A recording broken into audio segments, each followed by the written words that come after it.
दोस्तों मैंने अपने ट्रेडिंग की जर्नी ऑप्शन बाइंग से स्टार्ट करी थी। बड़ी मुश्किल से कैसे भी करके 10,000 रुपए इकट्ठा किए थे, उसको मैंने अपने डीमेट अकाउंट में डाला। ये बात है लगभग 2019 के मिड की।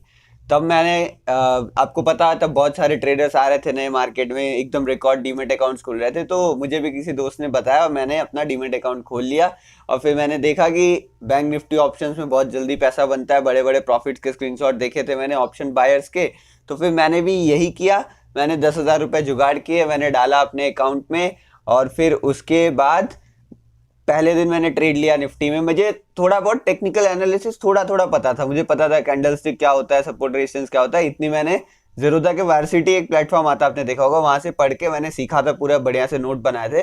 फिर मैं डीमेट अकाउंट उसके बाद मैंने खुला, और डीमेट अकाउंट खुलवाने के बाद फिर मैंने पैसे डाले 10,000, और वहां पर मैंने बैंक सीधे निफ्टी में, उस टाइम मुझे बैंक निफ्टी भी पता नहीं था, मुझे ये तक नहीं पता था कि बैंक निफ्टी कुछ होता है, मुझे निफ्टी मालूम था। तो मैंने निफ्टी के ऑप्शंस में ट्रेडिंग स्टार्ट कर दी। पहले दिन मुझे करीब 250 से या 300 रुपए का प्रॉफिट हुआ था। मैं एक ही लॉट में ट्रेड करता था। मनी मैनेजमेंट या रिस्क मैनेजमेंट उस टाइम उतना मालूम नहीं था, बस बेसिक सीखा था मैंने। और फिर मुझे लगा अब तो मुझे आगे ट्रेडिंग, और मैंने सीधे ऑप्शन में पैसे, मतलब डीमेट में पैसे डाल दिए और ऑप्शन ट्रेडिंग स्टार्ट कर दी। पहले दिन 300 रुपये प्रॉफिट हुआ, बहुत सही लगा। और ज़्यादा टाइम नहीं लगा मुझे, वो ट्रेड लगभग 40 या 50 सेकंड का था। एक बड़ी कैंडल बनी और उतना प्रॉफिट हुआ, मैंने निकाल लिया। उसके बाद मार्केट गया और ऊपर, पर उस मुझे कुछ केयर नहीं था, मैं बहुत खुश था कि मेरा प्रॉफिट हो गया। फिर अगले 2-3 दिन मैंने और ट्रेड नहीं लिया, थोड़ा बिजी था मैं, काम मतलब पढ़ाई वढ़ाई का कुछ काम था। लेकिन फिर उसके बाद 5-6 दिन बाद मैंने फिर ट्रेड लिया एक। और उस ट्रेड में जैसे ही मैंने ऑर्डर एग्जीक्यूट किया, तो पहली बार तो हुआ था, मैं लकी था, तुरंत एक ग्रीन कैंडल बना, मैंने उसी फ्लो में अपना प्रॉफिट भी बुक कर लिया। लेकिन इस बार जब मैंने ऑर्डर पंच किया, वैसे ही एक रेड कैंडल बन गया, यानी मुझे ऑर्डर पंच करते ही 400 या 450 का कुछ लॉस दिखाना शुरू कर दिया था।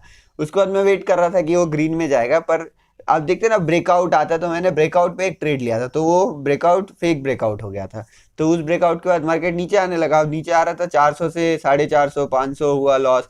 फिर 500 से 300 भी गया था, 250 भी गया था, पर मैं रुका था। मैं सोच रहा था कि अगर 50 रुपये प्रॉफिट दिखाए, क्योंकि 40 रुपये लगभग ब्रोकरेज लगता है कुछ, तो 50 प्रॉफिट दिखाएगा मैं तो भी निकाल लूंगा। पर हुआ क्या उसमें कि जो 500 से 250 तक पहुंचा, शायद 100 तक पहुंचा था मुझे याद है, पर 100 के बाद फिर मतलब -100 तक, मुझे ग्रीन तो देखने को ही नहीं मिला, -100 तक पहुंचा था। उसके बाद आपको मैं बता रहा हूँ, उस ट्रेड में मैंने करीब 3,500 का लॉस बुक किया था। देखिए कैपिटल 10,000 था मेरे पास, पहले दिन वो 10,000 का हो गया, 10,200-300 हो गया था, और फिर अब सीधे 7,000 कैपिटल हो गया।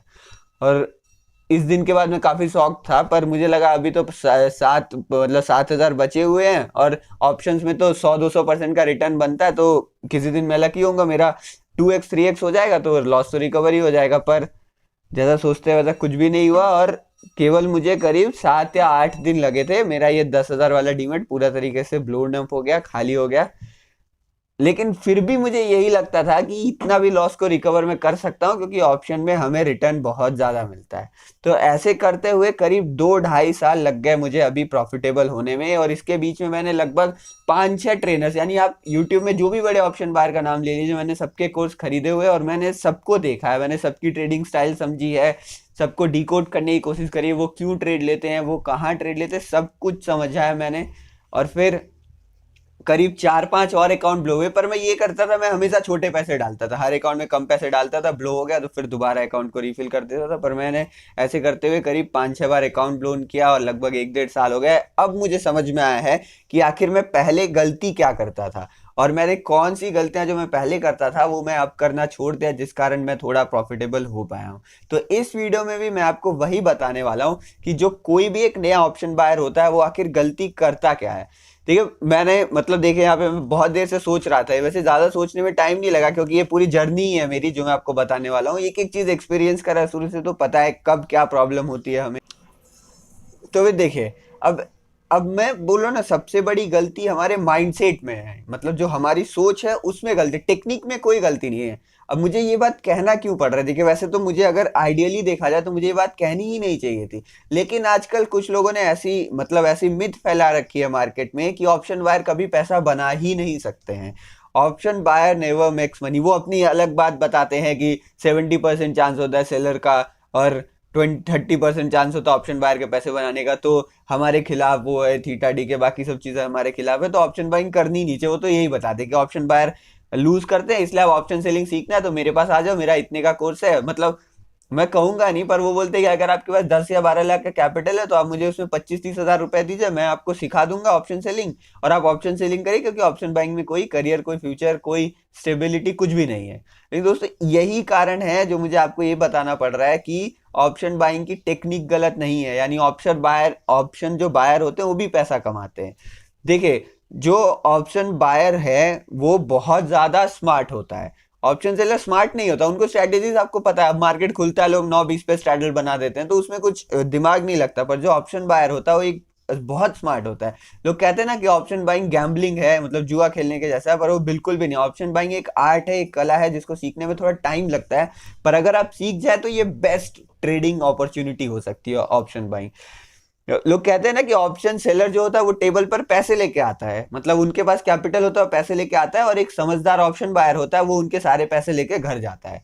तो आपको वो समझदार ऑप्शन बायर बनना है, और अब मैं आपको बताता हूं कि कौन कौन से पॉइंट्स हैं जो आपको समझदार ऑप्शन बायर बना सकते हैं। तो देखिए, सबसे बड़ी दिक्कत मैं कह रहा था आपके माइंडसेट में है। आपको अपना माइंडसेट को चेंज करना पड़ेगा। माइंडसेट कैसा? अब माइंडसेट देख लीजिए कि लोग ऐसा कहते हैं कि ऑप्शन एक दिन में तो डबल ट्रिपल हो जाता है। कोई मतलब गलत नहीं कहते, वो 200-300% ऑप्शन मूव करता है, पर वो 200-300% में से मूवमेंट कितना कैप्चर कर पाते हैं। आप जो सोशल मीडिया में आप देखे होंगे, लोग बोलते हैं मैंने 2 का खरीदा 20 का बेचा तो कितना परसेंट रिटर्न हो गया, और यहाँ पे 200 का खरीद के मैंने 800 में बेचा तो कितना परसेंट रिटर्न हो गया, पर वो कंसिस्टेंटली कितना प्रॉफिट बुक कर पाते हैं। देखिए, ऑप्शन बायर कोई लॉटरी का टिकट नहीं होता। ऑप्शन बाइंग, आपने एक लॉटरी का टिकट खरीदा और आपका किस्मत अच्छी रही, आपका जैकपॉट लग गया, 100 रुपए की चीज 2000 हो गई, आपने बहुत बड़ा प्रॉफिट बुक कर लिया। ऑप्शन बायर वो सक्सेसफुल होता है जो कंसिस्टेंटली पैसा बनाता है। देखिए, जैकपॉट तो लगते ही हैं। मैं बोल रहा हूँ ना, जैकपॉट अगर मान लीजिए मैं 10,000 के कैपिटल लेके आया और मेरा 10,000 का कैपिटल 20 हो भी गया, और मैं उसी जैकपॉट का डेली वेट कर रहा हूँ, तो वो एक ना एक दिन वो जो 20,000 है वो दोबारा जीरो हो जाएगा। मैं कितने भी जैकपॉट लग जाए, वो मार्केट में सस्टेन करने के लिए कंसिस्टेंसी जरूरत है, और ऑप्शन बायर उस कंसिस्टेंसी की तरफ फोकस नहीं करते हैं, क्योंकि अगर वो उस कंसिस्टेंसी की तरफ फोकस करे तो वो 10%, 5% रिटर्न से भी बहुत ज्यादा खुश रहेंगे। 10% मान लीजिए कि अगर आप बैंक निफ्टी में कोई ऑप्शन आपने 200 रुपए का बाई किया है, तो अगर वो 220 होता है तो यानी आपको 10% का रिटर्न मिल गया है और आप उसमें एग्जिट कर सकते हैं। 20 रुपए यानी पर लॉट आपको लगभग 500 रुपए का प्रॉफिट हो रहा है। तो 500 रुपए का प्रॉफिट लोगों को कम लगने लगता है, इसलिए वो सोचते हैं आज भी मैं 200 का ऑप्शन 400 में ही बेचूंगा। इसके चक्कर में उनका स्टॉप लॉस हर बार जाता है, 200 की चीज 240, 250 हो जाती है, और उसके बाद फिर क्योंकि डीके है, अब वो डीके को समझना नहीं चाहते। देखिए, जो चीज हमारे अगेंस्ट है उसको समझेंगे हम, तो ही तो हम उसके साथ खेल पाएंगे ना। तो अगर हम उस थीटा डीके को अंडरस्टैंड करें कि क्यों होता है, तो फिर हमें ये पता चलेगा कि हमें मोमेंटम को ट्रेड करना चाहिए। और हाँ, अब मैं इस पे एक बता देना चाहता, अगर आप टेक्निक जानना चाहते हैं तो एक मोमेंटम ट्रेडिंग के ऊपर मैंने एक वीडियो बना रखी है, आप मेरे चैनल पर जाके देखेंगे। उसमें मैंने एकदम डीप टेक्निकल एनालिसिस करके बताया है कि क्यों गलतियां होती है ऑप्शन बायर्स की, तो उसको जरूर देख लीजिएगा। इसमें हम साइकोलॉजिकल पॉइंट पे थोड़ा ज्यादा फोकस करेंगे, टेक्निकल पॉइंट मैंने उस वीडियो में बात करी है, तो आप उसको जरूर देख लीजिएगा। तो देखिए, जैसे मैं कह रहा था माइंडसेट में प्रॉब्लम है, तो अगर इसी माइंडसेट को, जो एक्सपेक्टेशन रहती है ना हमारी ऑप्शन बाइंग से कि 200 की चीज तो 300 पे ही बिकेगी, 300 के नीचे बिकेगी ही नहीं, इसको हमें चेंज करना पड़ेगा। अगर हम इस एक्सपेक्टेशन को कम करें और कंसिस्टेंसी पे फोकस करें, तो हमारी पहली और सबसे बड़ी प्रॉब्लम तो सॉल्व हो गई। देखिए, जब अगर माइंडसेट सही है हमारा, तो मतलब हमारे काम करने की दिशा भी सही रहेगी। अब ये तो हो गई पहली दिक्कत, और एक छोटी सी प्रॉब्लम है, ज्यादा बड़ी नहीं है, इसमें आपको सब कोई बात करते मिलेंगे कि स्टॉप लॉस नहीं लगाना। तो देखिए, स्टॉप लॉस तो बेसिक की चीज है, अगर आप थोड़े भी समझदार है तो आप लगाएंगे, तो इस पे मैं ज्यादा डिटेल में बात नहीं करने वाला हूँ। अब नेक्स्ट पॉइंट जो मैं कहना चाह रहा था वो ये था कि अगर माइंडसेट को सही कर लिया, मान लिया आप बोल रहे हो कि सर आपने कहा, मैंने आपकी बात मान के माइंडसेट सही कर लिया, तो क्या माइंडसेट से मेरा प्रॉफिट होने लगेगा? प्रॉफिट आपका माइंडसेट से नहीं होगा। प्रॉफिट के लिए तो आपको चार्ट एनालाइज करना ही पड़ेगा, आपको टेक्निक्स ढूंढनी पड़ेंगी, और इसी चार्ट एनालिसिस को, आपके रिस्क रिवॉर्ड को, मैनेजमेंट को, सबको एक साथ मिला के मैं सेटअप का नाम देता हूं। देखिए, सेटअप कोई चार्ट का पैटर्न नहीं होता, या फिर कोई इंडिकेटर के, मतलब कि आरएसआई क्रॉसओवर हो गया, एमए क्रॉसओवर हो गया, जो भी, इन सबको सेटअप नहीं कहते हैं। Setup as a whole trading का जो सारा चीज है उसको मैं सेटअप कहता हूं। तो अगर आप एक सेटअप ढूंढ लेंगे अपने लिए, मान लीजिए कि कोई लोग जैसे 5 मिनट की इनसाइड कैंडल हो गई, तो 5 मिनट की इनसाइड कैंडल की स्ट्रेटेजी काम करती है। तो वो सेटअप अलोन खाली 5 मिनट के इनसाइड कैंडल स्ट्रैटेजी आपका सेटअप नहीं है, आपको उसके साथ साथ अपना risk reward plus money management सबको एक साथ मिला के एक सेटअप अपने लिए बनाना पड़ेगा। मतलब आप बनाते कैसे हैं, देखिए मैं भी बहुत सारे सेटअप्स अभी यूज करता हूँ, तो आप अगर बोलेंगे तो मैं बता दूंगा मैं अभी कौन कौन से सेटअप ऑप्शन बैंक में यूज करता हूँ। लेकिन आप बहुत सारे यूट्यूबर्स को देखेंगे तो उन्हीं से मतलब आपको सबसे देखना है, कुछ सीखने की कोशिश करना है। नहीं तो मैं तो आपको गाइड करने के लिए तैयार हूँ, आप बोलिएगा मैं बता दूंगा। ऐसे आपको कोई एक सेटअप ढूंढना है। देखिए most of the option buyer क्या करते हैं, अगर उन्हें दिखता है मार्केट ऊपर जा रहा है तो एक कॉल बाई कर लेंगे और फिर तुरंत एक दो कैंडल में बेच देंगे। सोचिए एनालिसिस सही है, उनको लग रहा है कि मार्केट ऊपर जाएगा, फिर भी वो 400 500 600 प्रॉफिट होता है, वो फिर बुक कर लेते हैं उसमें। और मार्केट के मोमेंटम को नहीं चेस करते हैं। अगर मान लीजिए मार्केट एक ही मोमेंटम में 200 100 200 पॉइंट गया, उसको उससे मतलब नहीं है, उनको मतलब है कि कुछ प्रॉफिट हो गया तो वो निकल जाते हैं तुरंत। तो ये समझ रहे हैं, इसमें प्रोबेबिलिटी सक्सेस की बहुत कम हो जाती है। पर अगर आप अपना कोई सेटअप बना रखा है आपने कि मैं ऐसा कुछ कंडीशन बनेगा तो मैं ट्रेड लूंगा, तो आपको पता है कि आप गलतियां कहाँ कर रहे हो। वैसे देखो कि कभी कभी आप ऊपर जा रहा है, आपने मार दिया, आपकी किस्मत अच्छी रही, आपको बड़ा प्रॉफिट हो गया। फिर किसी किसी दिन आपको लग रहा है ऊपर जाएगा ऊपर जाएगा ऊपर जाएगा, और आपने एकदम टॉप पे बाई कर लिया और टॉप पे वहां से रिवर्सल आ गया, फिर आपको एग्जिट करने की अपॉर्चुनिटी नहीं मिलेगी, तो उस टाइम आपका बड़ा लॉस हो जाएगा। आपने ऐसे छोटे छोटे करके लॉस प्रॉफिट कमाए बहुत बार, और एक बार में आपका सारा चला गया। तो मैं जो कहता हूँ ना कि मतलब जो मेरी स्टाइल है ट्रेडिंग की, वो ये है कि मोमेंटम को चेस करो। अब देखिए कभी कभी मोमेंटम आता है आपका 40 रुपए का 50 रुपए का, तो हमें 40 50 रुपए में भी निकलना पड़ता है। पर कभी कभी मार्केट ही हमें बड़ा पैसा देना चाहता है, हमने एनालाइज किया, हमने मेहनत करी और मार्केट चाहता है कि हमें बड़ा पैसा दे, तो उस टाइम मोमेंटम 200 300 पॉइंट की भी आ जाती है। तो उस टाइम हमें डर के क्यों निकलना, डरना चाहिए जब हम लॉस में हो। देखिए ये बेसिक बात है, अगर आप स्टॉक की भी ट्रेडिंग करते हैं ऑप्शन की भी ट्रेडिंग करते हैं तो ये तो आपको सबको ही बताएगा। तो इन्हीं छोटी छोटी बात को अगर आप ऑप्शन ट्रेडिंग में ध्यान रखेंगे ना, और तो बहुत सही रहेगा। और दूसरा मैं बताता हूँ, इसमें एक डर सा भी बना रहता है। देखिए अगर आपके पास बहुत ज्यादा छोटा कैपिटल है, मान लीजिए अगर आपके पास 10,000 का कैपिटल है या 20,000 ही आप अफोर्ड कर सकते हो मार्केट में लाने का, तो ये गोल्डन एडवाइस मेरी मान लेना कि आप मार्केट में वो 10-20 हजार लेके मत आइए। क्योंकि आप समझ रहे हैं कि ऑप्शन में आपको ऐसा भी हो सकता है, कोई कोई ट्रेड आप ना चाहते हुए भी आपका 1,000 500 700 800 का लॉस हो सकता है। इतना तो स्टॉप लॉस लगाना ही पड़ता है 1,000 1200 रुपए का।